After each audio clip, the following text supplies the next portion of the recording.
Paano at saan nga ba ako nag-apply papunta ng Croatia galing sa Qatar? Hello mga baby loves! Dobardan, it's me again, Rose Lee.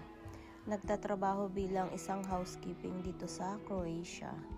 Kung currently living po kayo sa Qatar, pwede kayong mag-apply sa mga legit na agency na may hiring papunta po dito sa Croatia.